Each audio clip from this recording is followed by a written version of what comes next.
今年爱马仕依旧在积极的增加品类，使劲的搞新品类的扩张。2个多月前上架的爱马仕自行车确实也算好看但也是真贵，卖16.5万。上线一天，上海所有门店全部卖完，富婆们竟然还大呼划算。今年爱马仕美妆业务线拓展的也不错，腕表也在积极的扩产能。老板，我全要的。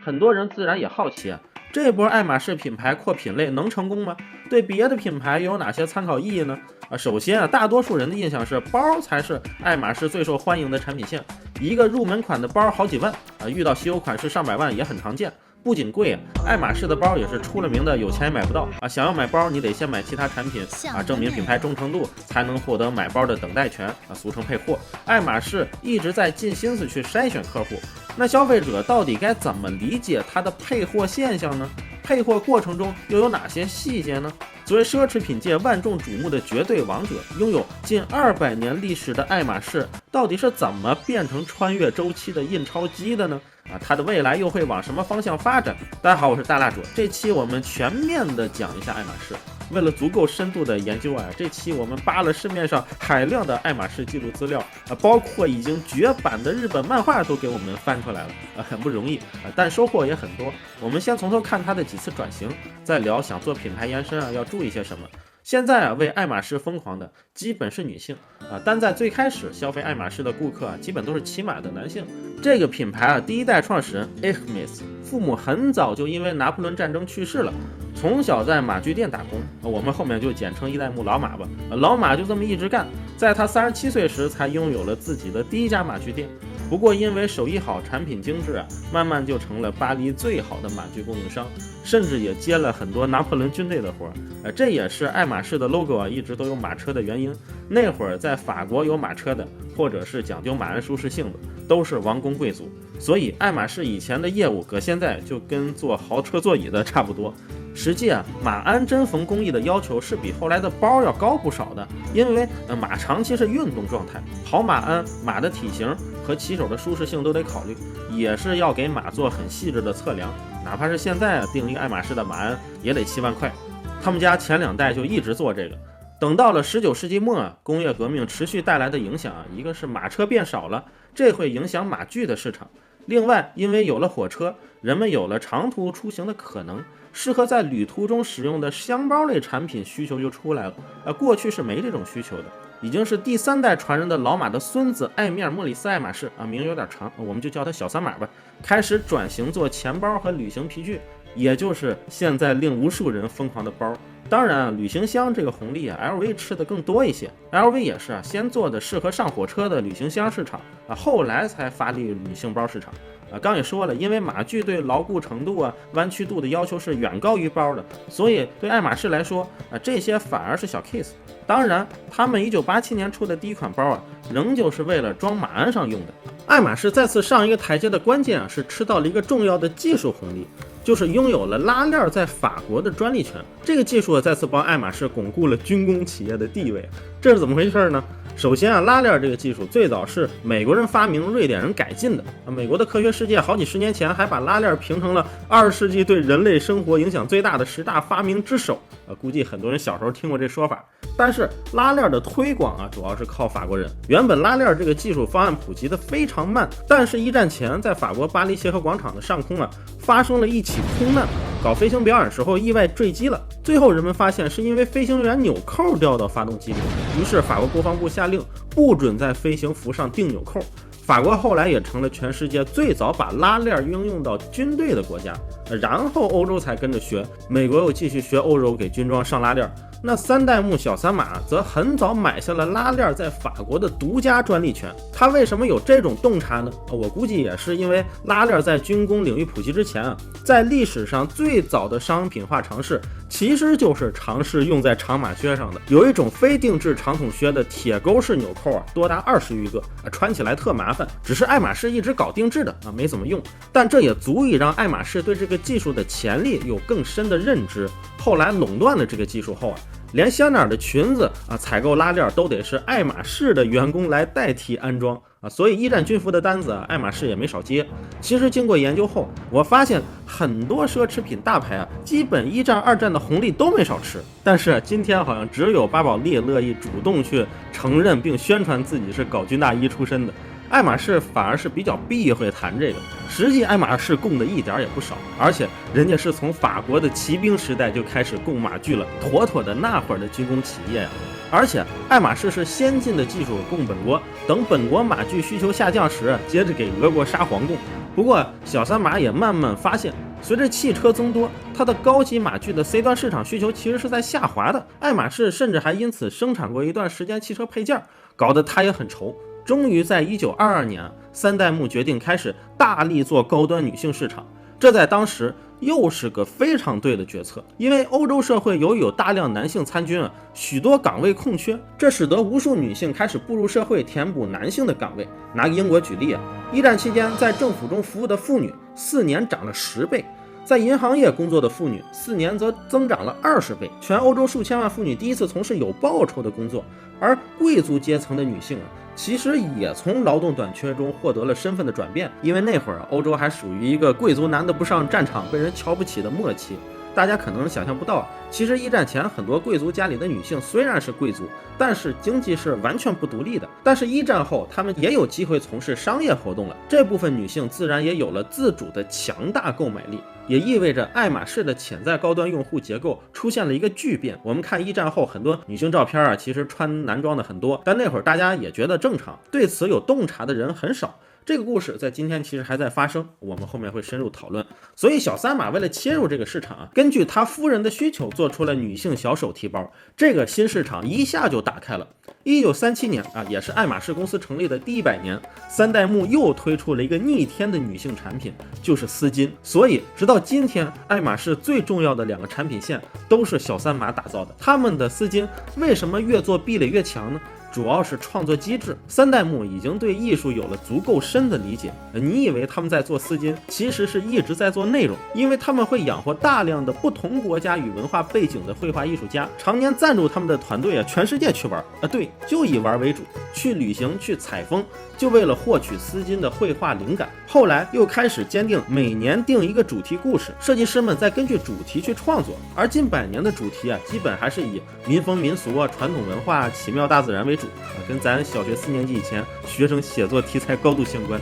其实大家要是有喜欢看唐顿庄园的，会发现传统贵族们每天琢磨研究的其实还就是这些个事儿。定主题的好处是什么东西一旦有了长期更新的主题，你就会一直收藏，没有上限。而且主题也往往能让女性对传达的身体语言有更多的想象。这明显是个内容公司，为了保证丝巾上呈现的颜色和设计师的颜色没有色差，爱马仕这么多年已经在全世界积累了75000多种色调，世界各地的各种矿石、植物根茎都可以是基色，而且每种色调都有对应的编号，色彩制版环节复杂程度也跟做手办似的。每款图案出来后，要再分别设计15种以上的不同配色方案来选择。制版时，如果一条丝巾有40种不同的颜色，那就需要描画40张透明纸。所以每一款丝巾从根据主题设计到制作完成至少都需要2年时间，以至于不少人直接买了放画框里当画看。而且它的丝也比较稀缺，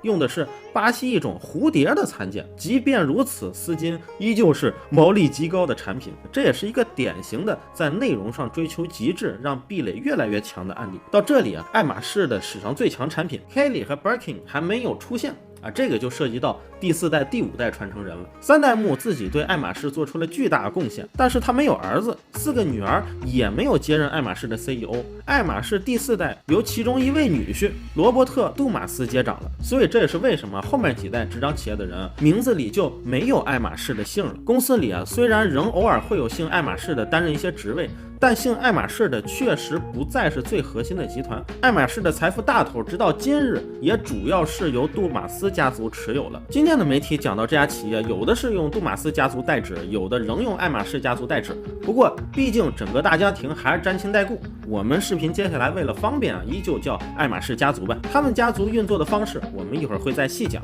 4代目老杜马斯其实对爱马仕的承接还是非常好的，因为后来人们总结爱马仕品牌的历程是植根于马具闻名于丝巾，发家于手袋。那这个老杜马斯啊，在当女婿期间，就在爱马仕负责丝巾类目的设计，是绝对的主力设计师。而且后来他还改良设计了爱马仕非常重要的一个产品——凯里包。所以老杜马斯对于丝巾和包的贡献都是很大的，但他未必想得到这款包今天还能这么无敌。这个凯里包啊，都快130年包龄了，刚出来后的20多年没火，真正开始变得稀缺是上世纪50年代蹭上了一个大 IP， 摩纳哥王室的王妃格雷斯凯利爱用这个包。1956年啊，她在生活中用这个包挡肚子的照片被拍下来了，又上了 Life 杂志封面，这款包一下就极其稀缺了。也有好多人说啊，摩纳哥王室听着就不是很厉害的样子，难道就很有名吗？实际很厉害。现在摩纳哥的统治者是格里马尔迪公爵家族，700年前就是这地方的领主，几经转手到现在这家族还统治着摩纳哥，绝对铁打的老爷。这个小国因为是避税天堂，所以主要由2种人构成：高调的有钱人和低调的有钱人。想往那边移民，还得摩纳哥王室特批。还有比较有意思的一点是，直到现在网上还有很多地方写凯里包是用摩洛哥王妃命名的。摩洛哥和摩纳哥各方面都差着很多事儿呢。你顶多可以说摩洛哥足球很纯粹，比摩纳哥强，毕竟摩纳哥才3万多人，以至于现在最高统治者也是凯利的儿子阿贝尔2世，还在摩纳哥国家队里踢过。摩纳哥从1970年到现在常年人均 GDP 世界第一，房价也世界第一，均价到12万美元一平了。咱们前面说的格雷斯凯利啊，嫁到皇室前也是奥斯卡影后，结婚时全球约有3000多万人在电视前看，也是那时候的全球顶流。所以老杜马斯赶紧在凯利用爱马仕的包之后，把他的那款包直接改名叫凯利了。这也是爱马仕开始有国际知名度的一个标志性节点。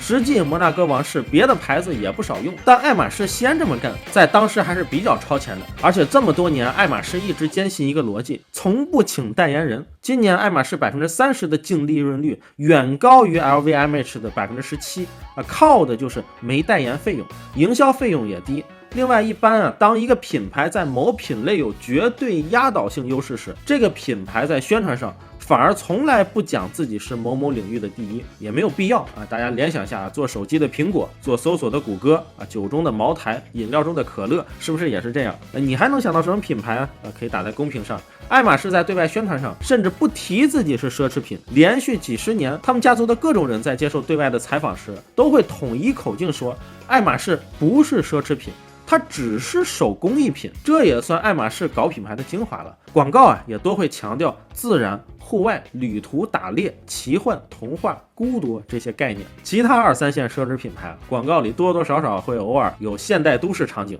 这种场景爱马仕是不会碰的。当然他们还有另一个所有品牌都赶不上的独门秘籍，就是配货制度。这个制度的正式形成得益于爱马仕的另一款王牌产品铂金包。铂金包是爱马仕的5代目让·路易斯·杜马斯1881年在出差坐飞机时设计出的产品。当时的歌手Jane Birkin 坐在他旁边，跟他吐槽说找不到好看又实用的大提包。这位5代目总裁就表示不用着急，我这就给你设计一个。然后在飞机呕吐袋上设计了 Birkin 包的雏形。不过实事求是的讲，Birkin 在刚推出的前几年其实没有很破圈，直到他在欲望都市里再次出现 It's not a bag,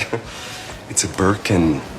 这个包才开始暴涨，尤其是在2级市场和拍卖会上。2020年，爱马仕 Birkin 喜马拉雅手袋在香港拍卖会上以300万港币成交，算是一个新纪录。也有个团队统计在过去的40年，爱马仕的 Birkin 官方售价翻了6倍，年涨幅 5.5%， 超过了黄金的 5.2%。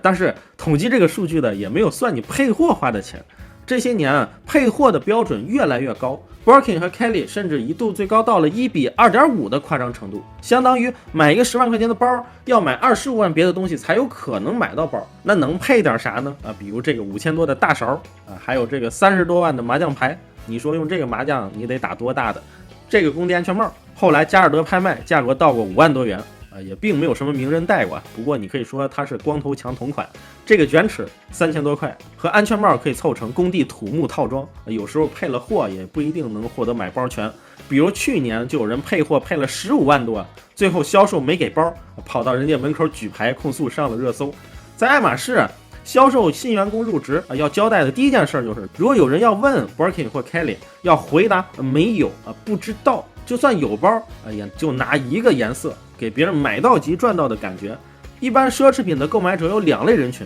啊，一类是确实无论买多贵的东西，单纯就是当做日常生活消耗品，买了好多堆衣帽间也不拆包装的那种。但也有一类资金实力差点的人群，是希望买的东西能保值之类的。所以奢侈品牌在保值、升值这种关键词上也会做营销或者暗示。但是我也得揭秘一个真相，那就是99%的奢侈品完全没有投资价值啊，剩下的1%你还是较难判断的。为什么呢？我们以消费最多的2个品类包包和手表举例每个品类也就有2个品牌中的3、4个单品有加价卖出的可能，而这3、4个单品每6、7年至少会有个品会变一变。爱马仕总共50多款包，其中 Birkin 或 Kelly 看似坚挺但也会因为皮质包扣的不同，增速差异巨大比如即使都是鳄鱼皮，湾鳄的皮的价值就要大于尼罗鳄的皮，又要大于短嘴鳄的皮同样的围巾包，特殊定制的钻扣价值高于拉丝金扣，又高于银扣，然后又要看各种元素的叠加，元素都好别忘了你配货也多呀。总之二级市场暴涨的故事一直上演，可你总也赶不上有这个感受的请把真实打在公屏上。但是为了在二级市场上造故事，奢侈品集团都很在意和拍卖公司的关系，甚至会收购一些拍卖公司，更多的目的是给自己升级定位这里再讲一个经典的品牌技巧。我们都知道顾客心智中最多的只能为每个品类留下7个品牌空间，但随着竞争的加剧，最终连7个品牌也容纳不下，多数人不断过滤后只会给2个品牌留下心智空间。历史表明第一个进入人们心智的品牌所占据的长期市场份额通常是第2个品牌的2倍，第3个品牌的4倍，而且这个比例后期也很难轻易改变。所以宣传出一个新品类，重新定位打市场是更正确的做法比如相比围巾，女人其实更需要丝巾，而爱马仕就等于顶级丝巾，远比强调我们做的围巾比对手更好看更细腻要强得多。我就是丝巾。